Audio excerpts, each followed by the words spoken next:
Hiver 1952. Cette nuit-là, juste avant que le jour ne se lève, il neigea. Col relevé, un enfant se rendait à l'école. Un fin voile blanc glissait sous ses pas, filant jusqu'à ses mots ouatés. « Je vais être en retard. » D'abord, il songea à le rattraper, puis comme si cette idée appartenait une seconde, simultanément, il fit en sorte de l'aggraver. Dès cet instant, le pôle Nord fut en lui. Il longea les murs, s'y retenant péniblement. Malgré la tempête, il remonta son alibi et quitta le documentaire. Au centre du froid, sur le trottoir, il posa son cartable, plaça la plate de ses mains contre la laine et réfléchit. Il retenait le temps. Lorsqu'il l'estima suffisamment écoulé, doigt réchauffé, scénario à point, il reprit sa route.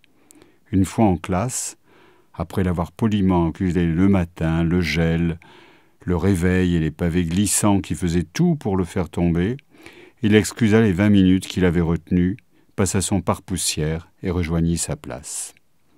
Les aiguilles de l'horloge ne pointaient pas encore l'heure de la récréation. Quand il fut assis, hors de tension, la chaleur du poêle aidant, le gosse s'apaisa.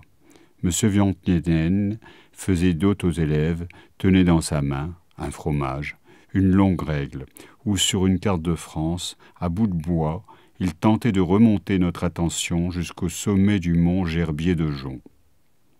Le gosse, d'abord distrait, quitta le guide, puis la scène, pour l'ailleurs.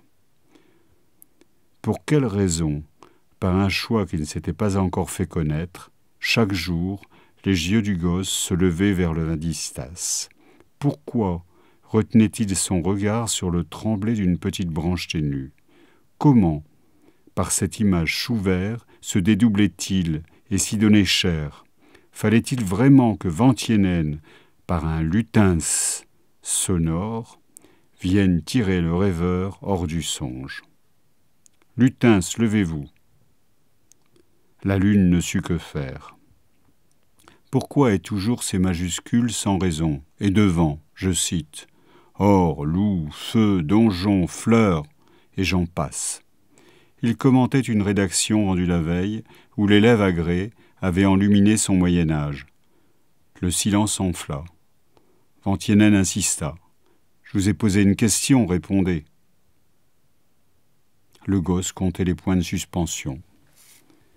C'est pourtant en connaissance que nous, ceux tous de chacun, savons que les miroirs inversent les images. Nous savons moins par contre qu'elles bouleversent les miroirs.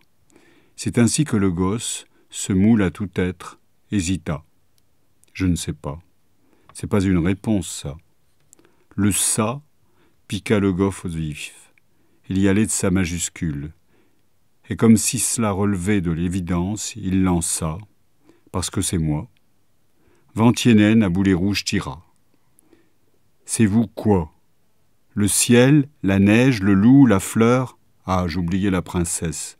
Expliquez-vous. Sur l'enclume, avec 3 mots de fer, le gosse martela ses syllabes. Oui, c'est moi. Un haussement d'épaule, la rumeur blagueuse d'un fond de classe firent sur le silence de Vantinen tomber le rideau. Tout fut dit.